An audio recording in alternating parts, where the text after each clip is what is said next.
जय हिंद दोस्तों, welcome to army super class से दिस इज आर्यन शुक्ला। दोस्तों, आज की क्लास में हम जीके के 40 इंपॉर्टेंट क्वेश्चन डिस्कस करेंगे। ये टॉप के क्वेश्चन होंगे। कुछ ऐसे क्वेश्चन हैं जो एसएससी जीडी की परीक्षा में कई बार पूछे गए हैं। आप लोग क्लास को ध्यान से देखिएगा। क्लास के अंत में अपना स्कोर जरूर बताइए कि आपके 40 में से कितने क्वेश्चन राइट निकले। दोस्तों, एसएससी जीडी 2022 के एडमिट कार्ड आउट हो चुके हैं। आप लोग एसएससी की ऑफिशियल साइट पर जाकर एडमिट कार्ड डाउनलोड कर लीजिएगा। देखिए, सबसे पहले क्लास को लाइक करिए, अपने फ्रेंड ग्रुप सभी जगह शेयर कर दीजिए ताकि ज़्यादा से ज़्यादा लोग जुड़ सकें। और जो फ्रेंड इस चैनल पर नए हैं वो चैनल को सब्सक्राइब करेंगे, बेल आइकन को प्रेस कीजिए ताकि सभी नोटिफिकेशन आप तक पहुंच सकें। चलिए शुरू करते हैं आज की क्लास। क्वेश्चन नंबर फर्स्ट के लिए आंसर करिए। इंपॉर्टेंट क्वेश्चन है, अच्छा क्वेश्चन है। बताइएगा, नामीबिया की राजधानी क्या है। आपको बताना है what is the capital of Namibia. Option दिए गए। Option number A Nairobi, option number B Windhoek, option number C Dodoma या ऑप्शन नंबर डी मॉस्को। बताइएगा, नामीबिया की राजधानी क्या है। आंसर सभी लोग दीजिएगा। अच्छा क्वेश्चन है, बहुत अच्छे, good. Correct answer option number B होगा, Windhoek. Yes, option number B correct answer है। नामीबिया की कैपिटल विंडहॉक है, तो option number B correct answer होगा। अब अगर हम ऑप्शंस की बात करें, नैरोबी, ये दोस्तों केन्या की कैपिटल है, केन्या की राजधानी नैरोबी है। डोडोमा, ये तंजानिया की राजधानी है। मॉस्को, रसिया की राजधानी है। चारों ऑप्शंस के बारे में याद रखिएगा। चारों ऑप्शंस आपके एग्जाम के लिए इंपॉर्टेंट हैं। चलिए क्वेश्चन नंबर फर्स्ट का option number B correct answer होगा, विंडहॉक नामीबिया की राजधानी है। आगे बढ़ते हैं। क्वेश्चन नंबर 2 इंपॉर्टेंट क्वेश्चन है, अच्छा क्वेश्चन है। बताइएगा, अंतर्राष्ट्रीय दूरसंचार संघ का हेडक्वार्टर कहाँ स्थित है। अंतर्राष्ट्रीय दूरसंचार संघ का मुख्यालय कहाँ स्थित है। ओटावा में, जनेवा में, न्यू दिल्ली में या डी पेरिस में। अंतर्राष्ट्रीय दूरसंचार संघ का मुख्यालय हेडक्वार्टर कहाँ स्थित है। आंसर दीजिएगा। बहुत अच्छे, ये सभी इंपॉर्टेंट क्वेश्चन है।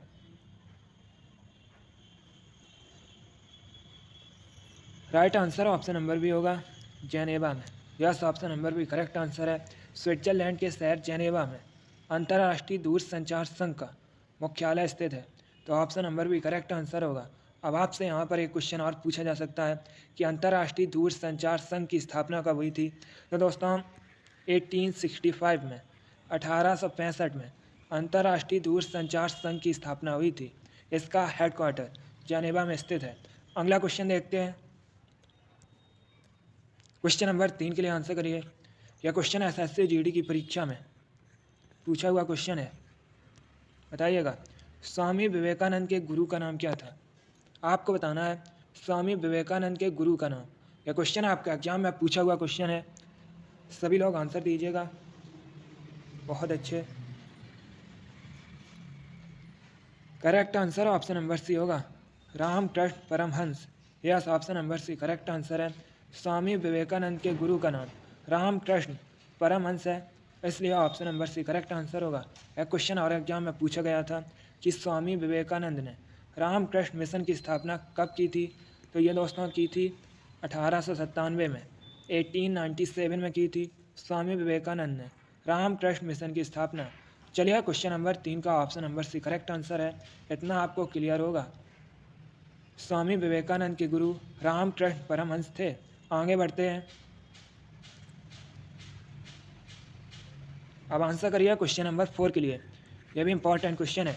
बताइएगा, किस शास्त्रीय गायिका को ठुमरी की रानी के नाम से जाना जाता है। आपको बताना है किस शास्त्रीय गायिका को ठुमरी की रानी के नाम से जानते हैं।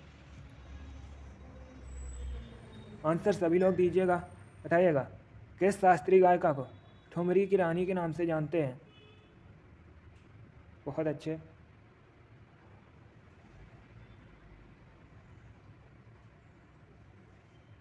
Good. Right answer option number B होगा, गिरजा देवी को। Yes, option number B correct answer है। गिरजा देवी एक शास्त्रीय गायिका हैं। इनको ठुमरी की रानी के नाम से जाना जाता है, तो ऑप्शन नंबर बी आपका राइट आंसर होगा। अब आपसे एग्जाम में एक क्वेश्चन और पूछा जाता है कि ठुमरी की रानी गिरजा देवी ये किस घराने से संबंधित हैं। तो ये दोस्तों बनारस घराने से संबंधित है। आप लोग याद रखिएगा। चलिए क्वेश्चन नंबर 4 का ऑप्शन नंबर भी करेक्ट आंसर है। ठुमरी की रानी के नाम से गिरजा देवी को जाना जाता है। ये एक शास्त्रीय गायिका है। आगे बढ़ते हैं। क्वेश्चन नंबर 5 क्वेश्चन है इराक की कैपिटल क्या है? बताइएगा। इराक की राजधानी। यह भी क्वेश्चन एसएससी जीडी की परीक्षा में पूछा हुआ क्वेश्चन है। आपको बताना है इराक की राजधानी A Kabul, B Baghdad, C Tehran या डी दमिश्कस। बताइएगा इराक की कैपिटल क्या है? Good, right answer option number B होगा Baghdad. Yes, option number B correct answer है। बगदाद इराक की राजधानी है। काबुल अफ़गानिस्तान की राजधानी है। तेहरान ईरान की राजधानी है। दमिश्कस सीरिया की राजधानी है। चलिए क्वेश्चन नंबर 5 का ऑप्शन नंबर भी करेक्ट आंसर है। आगे बढ़ते हैं। क्वेश्चन नंबर 6 के लिए आंसर करिए। बताइएगा बाईचुंग भूटिया किस खेल से संबंधित है? आपको बताना है बाईचुंग भूटिया किस खेल से संबंधित है? ए तीरंदाजी से, बी हॉकी से, सी शूटिंग से या डी फुटबॉल से। बहुत अच्छे।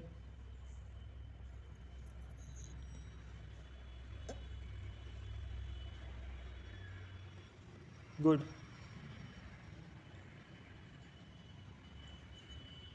Correct answer option number D होगा फुटबॉल से। Yes, option number D correct answer है। बाईचुंग भूटिया एक फुटबॉलर हैं।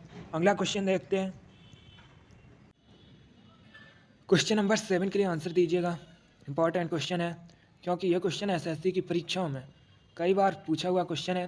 क्वेश्चन है अंतर्राष्ट्रीय बाघ दिवस कब सेलिब्रेट किया जाता है? बताइएगा अंतर्राष्ट्रीय बाघ दिवस कब मनाया जाता है? ऑप्शन को पढ़ लीजिएगा, उसके बाद ये आंसर दीजिएगा। जल्दबाजी में आंसर मत दीजिए। बताइए अंतर्राष्ट्रीय बाघ दिवस कब सेलिब्रेट किया जाता है? बहुत अच्छे। इसका राइट आंसर ऑप्शन नंबर भी होगा 29 जुलाई को। यस, ऑप्शन नंबर भी करेक्ट आंसर है। प्रतिवर्ष 29 जुलाई को अंतर्राष्ट्रीय बाघ दिवस मनाया जाता है, तो ऑप्शन नंबर भी करेक्ट आंसर होगा। अब देखिए दोस्तों, एग्जाम में क्वेश्चन पूछा जाता है कि भारत में किसे बाघ राज्य कहा जाता है? तो एमपी को दोस्तों भारत में बाघ राज्य कहा जाता है क्योंकि भारत में सबसे अधिक बाघों की संख्या एमपी में है। चलिए क्वेश्चन नंबर 7 का ऑप्शन नंबर भी करेक्ट आंसर होगा। अंतर्राष्ट्रीय बाघ दिवस 29 जुलाई को मनाया जाता है। आगे बढ़ते हैं। क्वेश्चन नंबर 8 के लिए आंसर करिए। बताइए किसान घाट किसका समाधि स्थल है? किसान घाट किसका समाधि स्थल है? किसान घाट ये दोस्तों न्यू दिल्ली में स्थित है। Good, correct answer option number भी होगा चौधरी चरण सिंह का। यस, ऑप्शन नंबर भी करेक्ट आंसर है। किसान घाट चौधरी चरण सिंह का समाधि स्थल है, इसलिए ऑप्शन नंबर भी करेक्ट आंसर होगा चौधरी चरण सिंह। ये दोस्तों भारत के 5वें प्रधानमंत्री थे। चलिए क्वेश्चन नंबर 8 का ऑप्शन नंबर भी करेक्ट आंसर होगा। आगे बढ़ते हैं। क्वेश्चन नंबर 9 के लिए आंसर करिए। क्वेश्चन है विश्वविख्यात पिरामिड निम्नलिखित में से कहाँ है? यह 4 ऑप्शन दिए गए हैं। बताइएगा किस देश में दोस्तों विश्वविख्यात पिरामिड स्थित है? जिसने अभी क्लास को लाइक नहीं किया एक बार लाइक करिए, अपने फ्रेंड ग्रुप सभी जगह शेयर कर दीजिएगा ताकि ज़्यादा से ज़्यादा लोग जुड़ सकें। और जो फ्रेंड इस चैनल पर नए हैं वो चैनल को सब्सक्राइब करेंगे, बेल आइकन को प्रेस कीजिए ताकि सभी नोटिफिकेशन आप तक पहुंच सकें। आंसर सभी लोग दीजिएगा। इसका right answer option number A होगा मिस्र में। Yes, option number A correct answer है दोस्तों, मिस्र में पिरामिड हैं, तो ऑप्शन नंबर ए आपका करेक्ट आंसर होगा। आगे बढ़ते हैं। क्वेश्चन नंबर 10 के लिए आंसर करिए। यह भी इंपॉर्टेंट क्वेश्चन है, एसएससी जीडी की परीक्षा में पूछा हुआ क्वेश्चन है। तड़ित चालक किसके बनाए जाते हैं? बताइएगा तड़ित चालक बनाए जाते हैं आयरन के, एल्यूमिनियम के, तांबे के या इस्पात के। तड़ित चालक किसके बनाए जाते हैं? Correct answer option number C होगा कॉपर, तांबे के। Yes, option number C correct answer होगा। जिसने भी क्वेश्चन नंबर 10 का ऑप्शन नंबर सी दिया है उनका राइट आंसर है। वेरी गुड, आगे बढ़ते हैं। क्वेश्चन नंबर 11 के लिए आंसर करिएगा। हिस्ट्री संबंधित क्वेश्चन है। क्वेश्चन है कांग्रेस के, भारतीय राष्ट्रीय कांग्रेस के किस अधिवेशन की अध्यक्षता महात्मा गांधी ने की थी? बताइएगा। भारतीय राष्ट्रीय कांग्रेस के किस अधिवेशन की अध्यक्षता महात्मा गांधी ने की थी?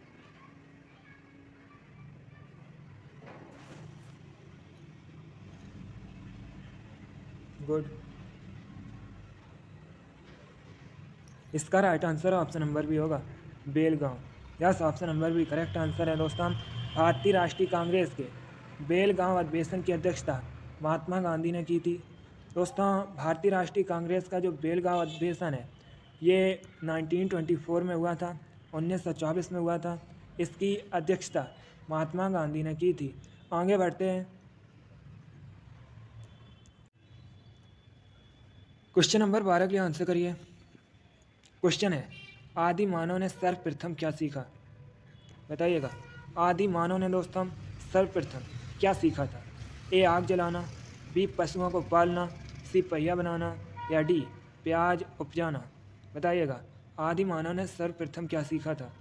डेली आपकी क्लासेस होती हैं इसी चैनल पर।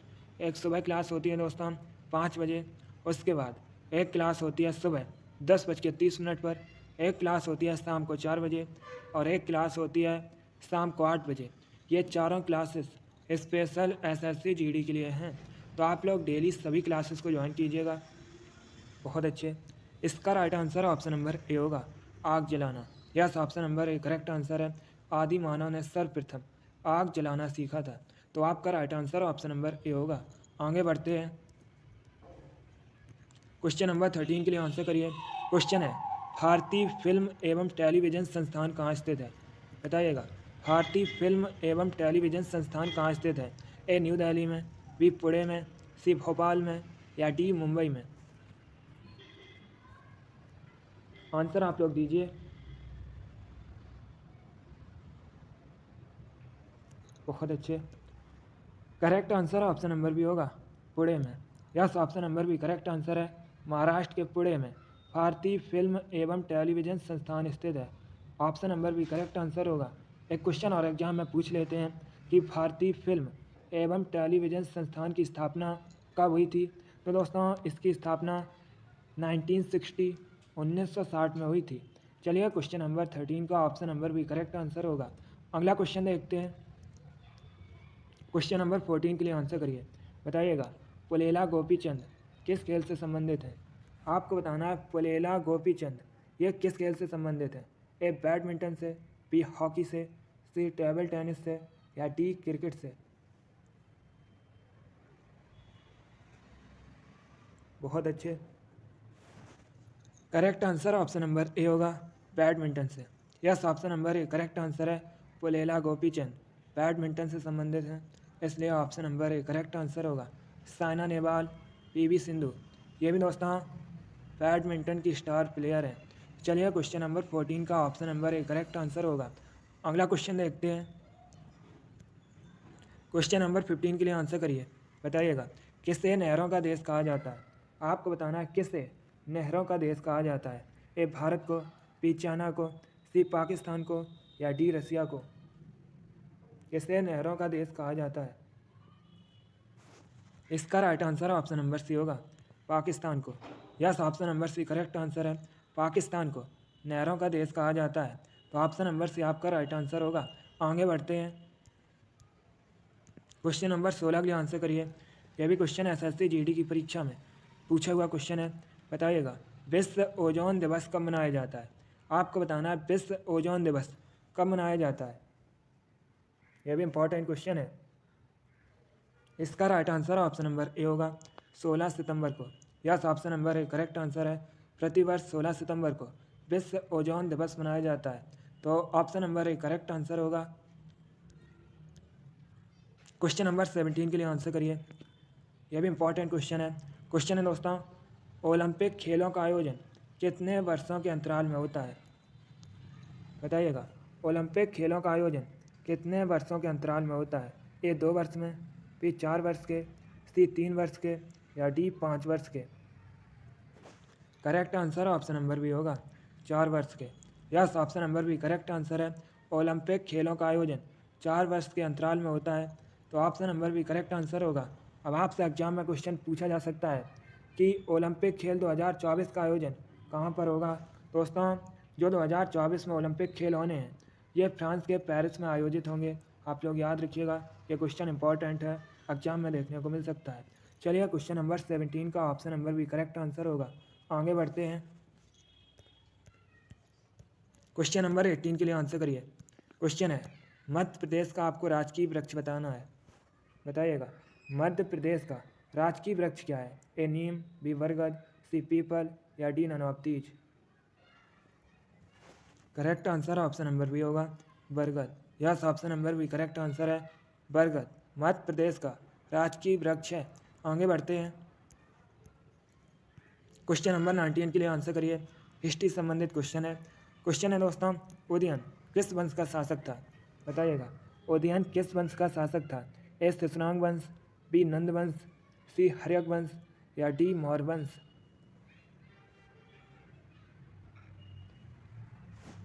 Good, correct answer option number C होगा, हर्यक वंश। Yes, option number C correct answer है, उदयन हर्यक वंश का शासक था। तो option number C correct answer होगा। आगे बढ़ते हैं। क्वेश्चन नंबर 20 के लिए आंसर करिए। क्वेश्चन है दोस्तों, अंतर्राष्ट्रीय नर्स दिवस कब मनाया जाता है?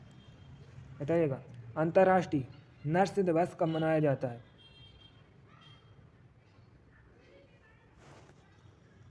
Correct answer option number B होगा, 12 मई को। Yes, option number B correct answer है दोस्तों। प्रतिवर्ष 12 मई को फ्लोरेंस नाइटिंगेल के जन्म दिवस पर अंतर्राष्ट्रीय नर्स दिवस मनाया जाता है, इसलिए option number B correct answer होगा। फ्लोरेंस नाइटिंगेल को लेडी विद द लैंप भी कहा जाता है। चलिए क्वेश्चन नंबर 20 का option number B correct answer होगा। आगे बढ़ते हैं। क्वेश्चन नंबर 21 के लिए आंसर करिए। यह भी इंपॉर्टेंट क्वेश्चन है। नीलगिरी की पहाड़ी कहाँ स्थित है? बताइएगा, नीलगिरी की पहाड़ी कहाँ स्थित है? ए तमिलनाडु में, बी हिमाचल प्रदेश में, सी असम में या डी राजस्थान में। आंसर आप लोग दीजिएगा। बहुत अच्छे, good. Correct answer option number A होगा, तमिलनाडु में। Yes, option number A correct answer है दोस्तों, तमिलनाडु में नीलगिरी की पहाड़ी स्थित है। आगे बढ़ते हैं। क्वेश्चन नंबर 22 के लिए आंसर करिए। क्वेश्चन है, वनस्पति घी बनाने के लिए कौन सी गैस का प्रयोग किया जाता है? आपको बताना है, वनस्पति घी बनाने में किस गैस का प्रयोग किया जाता है? A oxygen, B carbon dioxide, C hydrogen या डी नाइट्रोजन।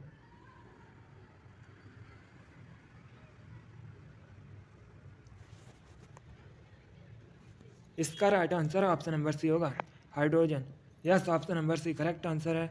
वनस्पति घी बनाने के लिए हाइड्रोजन गैस का प्रयोग किया जाता है। तो option number C correct answer होगा।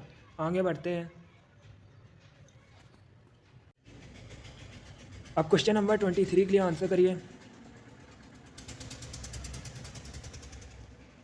क्वेश्चन है, विटामिन के की कमी का परिणाम क्या होगा?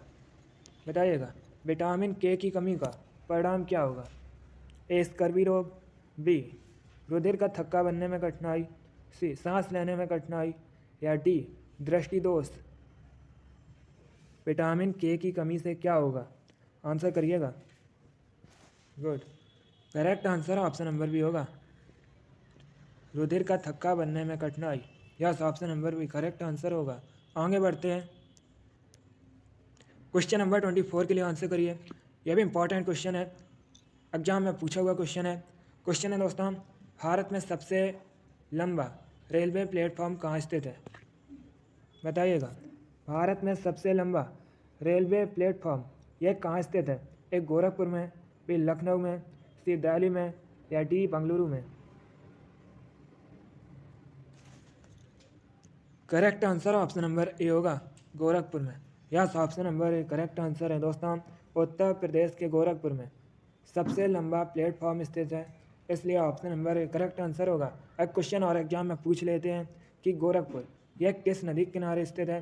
तो ये दोस्तों राप्ती नदी के किनारे स्थित है। आगे बढ़ते हैं। क्वेश्चन नंबर 25 के लिए आंसर करिए।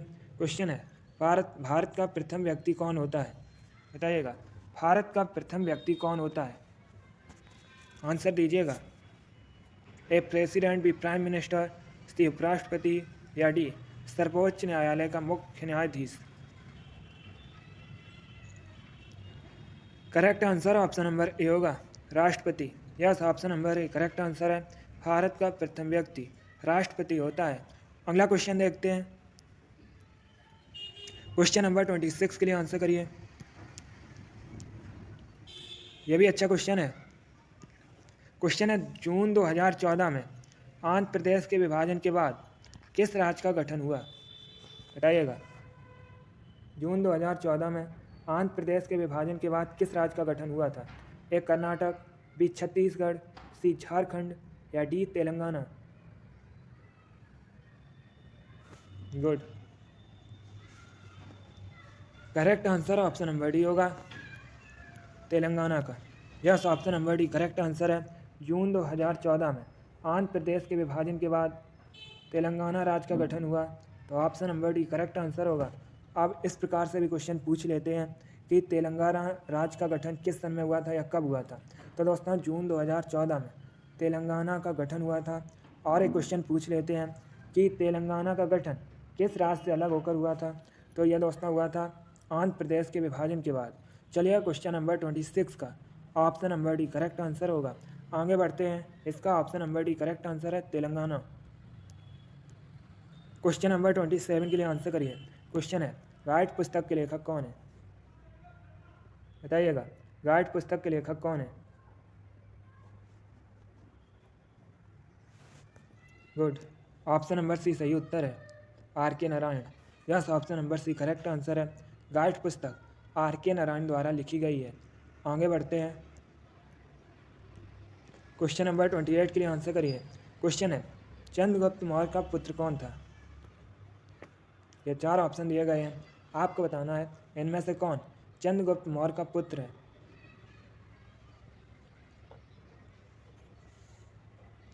Option number A correct answer होगा Bindusara. Yes, option number A सही उत्तर है दोस्तों, बिंदुसार चंद्रगुप्त मौर्य का पुत्र था। आगे बढ़ते हैं। क्वेश्चन नंबर 29 के लिए आंसर करिए। बताइएगा, वर्तमान में गोवा के मुख्यमंत्री कौन है? आपको बताना है गोवा के chief minister A Pramod Sawant, B Shivraj Singh Chouhan, C Uddhav Thackeray या डी अशोक गहलोत? गोवा के सीएम बताइएगा वर्तमान में कौन है? Correct answer option number A होगा Pramod Sawant. Yes, option number A correct answer है प्रमोद सावंत। वर्तमान में गोवा के मुख्यमंत्री हैं। शिवराज सिंह चौहान वर्तमान में मध्य प्रदेश के मुख्यमंत्री हैं। अशोक गहलोत ये दोस्तों वर्तमान में राजस्थान के मुख्यमंत्री हैं। आगे बढ़ते हैं। क्वेश्चन नंबर 30 के लिए आंसर करिए। क्वेश्चन है जेनेटिक कोड की खोज किसने की थी? बताइएगा, जेनेटिक कोड की खोज किसने की थी? Right answer option number B होगा Hargobind Khorana. Yes, option number B correct answer है। हरगोविंद खुराना ने जेनेटिक कोड की खोज की थी। अगला क्वेश्चन देखते हैं। क्वेश्चन नंबर 31 के लिए आंसर करिए। बताइएगा, भारत का राष्ट्रीय पशु क्या है? सरल क्वेश्चन है, आप लोग आंसर दीजिएगा। बहुत अच्छे।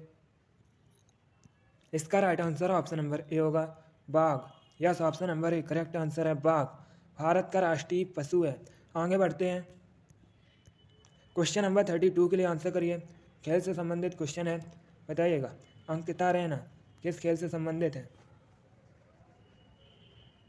अंकिता रैना किस खेल से संबंधित है?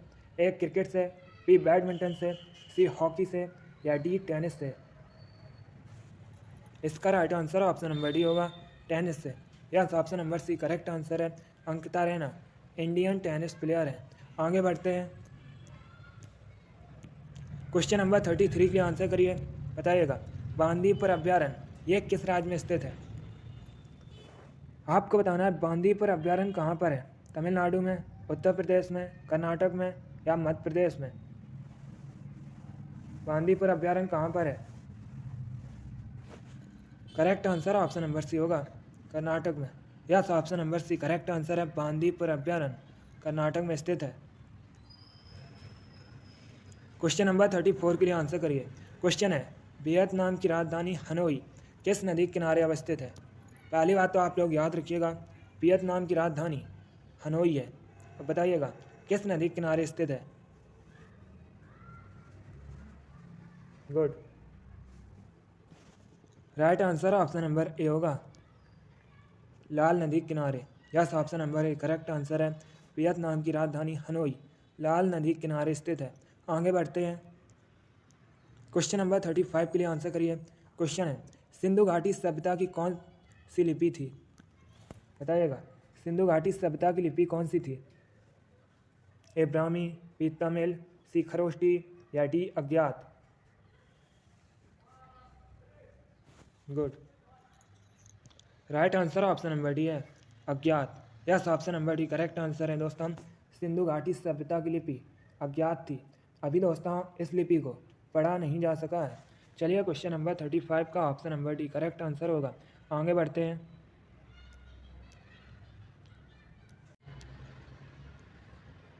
क्वेश्चन नंबर 36 के लिए आंसर करिए। क्वेश्चन है, शाक्य मुनि एवं तथागत किसके अन्य नाम हैं? बताइएगा, शाक्य मुनि और तथागत ये किसके अन्य नाम हैं? ए तुलसीदास के, बी गौतम बुद्ध के, सी महावीर के या डी चाणक्य के? Correct answer option number B होगा गौतम बुद्ध का। Yes option number B correct answer है दोस्तों। शाक्य मुनि और तथागत ये गौतम बुद्ध के अन्य नाम है, तो option number B correct answer होगा। आगे बढ़ते हैं, क्वेश्चन नंबर 37 के लिए आंसर करिए। क्वेश्चन है, लोक चित्रकला मधुबनी किस राज्य से संबंधित है? बताइएगा, लोक चित्रकला मधुबनी किस राज्य से संबंधित है? ए पश्चिम बंगाल, बी ओडिशा, सी असम या डी बिहार? इसका right answer option number D होगा बिहार से। Yes option number D correct answer है। लोक चित्रकला मधुबनी बिहार से संबंधित है। आगे बढ़ते हैं, क्वेश्चन नंबर 38 के लिए आंसर करिए। क्वेश्चन है, भारत के दूसरे प्रधानमंत्री कौन थे? बताइएगा, भारत के दूसरे प्रधानमंत्री कौन थे? गुड, देखिएगा दोस्तों, डॉक्टर राजेंद्र प्रसाद भारत के पहले राष्ट्रपति हैं। डॉक्टर सर्वपल्ली राधाकृष्णन ये भारत के पहले उपराष्ट्रपति हैं। पंडित जवाहरलाल नेहरू भारत के पहले प्रधानमंत्री हैं। लाल बहादुर शास्त्री भारत के द्वितीय प्रधानमंत्री हैं, दूसरे प्रधानमंत्री हैं। तो ऑप्शन नंबर डी आपका करेक्ट आंसर होगा। भारत के दूसरे प्राइम मिनिस्टर लाल बहादुर शास्त्री हैं। आगे बढ़ते हैं,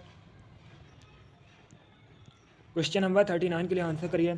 क्वेश्चन है, शिवाजी ने 1674 में अपनी राजधानी कहाँ बनाई थी? बताइएगा, शिवाजी ने 1674 में 1674 में अपनी राजधानी कहाँ बनाई थी? इसका right answer option number B होगा रायगढ़ में। Yes option number B correct answer है दोस्तों। शिवाजी ने 1674 में अपनी राजधानी रायगढ़ बनाई थी, इसलिए option number B correct answer होगा रायगढ़। करेक्ट आंसर है, बहुत अच्छे। आगे बढ़ते हैं,